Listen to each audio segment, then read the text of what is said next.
Hi there, this is Karen Stever, and I'm here with Frank Gryner at thepublicrecord.com. Frank's. It's early still, kinda. In a musician's There's no world, sunshine in LA today. It's a bit bizarre. So it reminds me of the Tim Hortons. Canada. Feels about right. Tim Frank Hortons is representing Canada today. He's for all the people like Toots and Soda and Evan up in Quebec. People who know what Tim Hortons is. Apparently the best coffee in the world. Frank's having, I think, his silk out of it today. Yeah, that's in LA. Oh, soy chocolate milk. Soy chocolate milk in his Tim Hortons coffee cup. Timmy's! That's our Timmy's shout out to all our Canadians.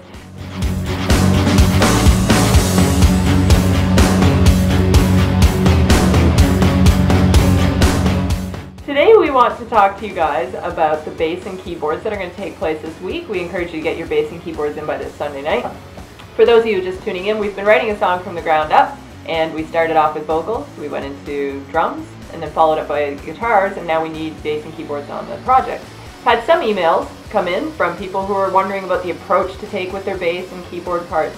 And for those of you who have a really solid idea about what you want to do, I encourage you to go in that direction. But for those of you that are just like, I don't know what to do with that section, thought Frank and I would go through a little bit of approach on things that you can try at home.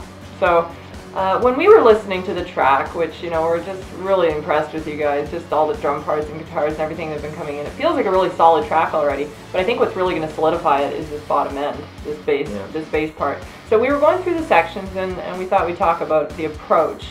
So we started by listening to the intro. And Frank, can you talk about, you mentioned one of the things was about how the bass should be an extension.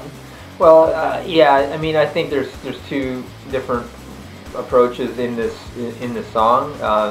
In the heavy sections, which I think the intro would be considered very similar to the choruses, they really needs to fill in the bottom. We're looking at the bass and the guitar being one unit functioning. For the heavy part. Yeah, so it's not like, oh, I need to do some counter harmony or anything on the bass. It should just be holding down the root with that guitar. So as much as that might not seem that creative, I mean, there's nuances. It's crucial, right? Yeah, there's nuances that you can you know, get in there, but it needs to really follow that guitar. Well, one of the cool suggestions I thought that you came up with was the potential of having the bass go up that octave on some of those squeals. You know. Yeah, I mean, I think that's. But what you want to do is somehow complement what's there. Right. And I mean, space is getting limited, but you know, bass is really important, and there's definitely good, you know, enough room to do some cool things, especially in the first verse, up into the.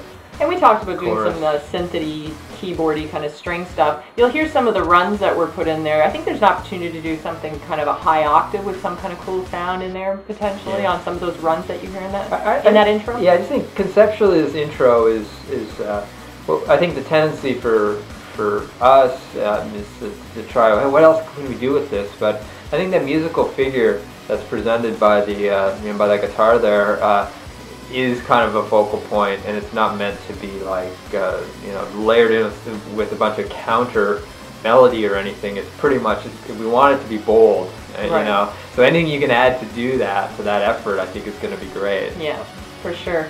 Can we also talk, Frank, about, you have always got a really great approach when you're laying down guitars, when you're laying down bass, about having them in bite-sized pieces where you just focus on something and loop it and learn it. Well, that's the thing about this, and we've alluded to that throughout the process of taking on a section, and I've even talked about the idea of loop recording a section just to get familiar with it, and I think it's going to be a very important thing for, especially for bass, because of the demand and the accuracy that I think that this track is calling out for. You really need to focus on a small section, because it's so easy just to look at this whole song. And I mean, I think Troy Castellano was mentioning how that it's gonna be, it's gonna be tough to get through this, and that there's, you know, a lot of accents. And Troy took that really great approach with his guitar about doing just a minute and a half of it. But exactly. But I think the approach, you know, even smaller bite-sized pieces, is just to get to know a couple of bars. And you have found, you said, you get inside that groove a little better too when you just feel it kind of going. Yeah, I mean, you don't want to zoom in so much where you're not even doing anything appropriate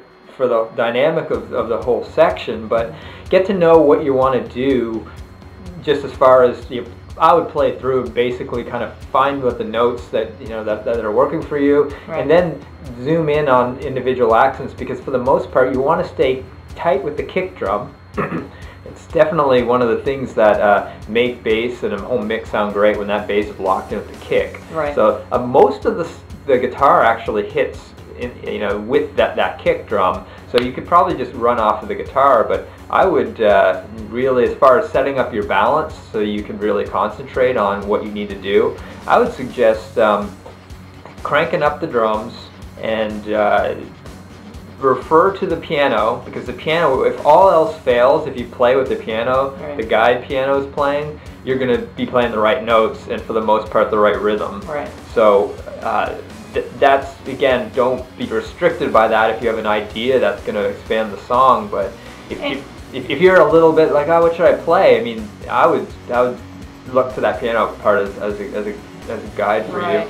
And can we talk about some of the other types of bass? Something you mentioned too in that E for Eddie section, like at 41 seconds in the song, and you mentioned they got to really stay tight with that kick drum. But you also mentioned the possibility of doing some acoustic or fretless or stand up and going up that octave and stuff. I think that the lower dynamic stuff in this song, I mean, I think you got everything you need to know dynamically has already been established. So you don't want to trample all over a nice, beautiful section that's really low dynamic with a big, huge 5-string bass, line. But then it also gives it the opportunity for that heavy bass to really have impact when it comes in on the next section. I would definitely approach these lighter dynamic sections with, like you're saying, maybe a fretless if you have it, or acoustic bass, something that is a little less obtrusive, and therefore there's some great stand-up bass. Yeah, samples if you don't have a real one, and then when the big sections come in, we can have the thunderous full effect of your big electric tone come in. And if some of you guys may want to focus just in on some of those lighter parts and send just that in, and leave it to some of these someone else who's maybe has the rig, the drop string rig to be able to do the rest of it. Any contribution is going to help in this case, and that's just focusing on bass too. There's the keyboards and stuff as well. And I think, and next video we'll go into keyboards and some of the other parts and stuff that we want to talk to you guys about with the certain sections of the song. We want to just cover kind of more of an overall bass philosophy today, and I think just locking in with the piano and drums, making sure that you're zooming in on your grid and chopping it up into sections and learning the part and recording and editing. I mean, we don't know if you played that whole thing in one take or not. Yeah, I mean, you don't be restricted to what you can or what you have to remember, or maybe even what you're capable of playing in one sitting. It's a demanding song, and you have until Sunday. Right. You gotta. You could do verse today and chorus tomorrow and pre-chorus. Do yourself a favor, break it up. And you also talk a lot, Frank, about having. And this is something Frank taught me. I used to go like 16-hour days where I'd sit at a rig and I'm like, I'm not getting up until this thing's done.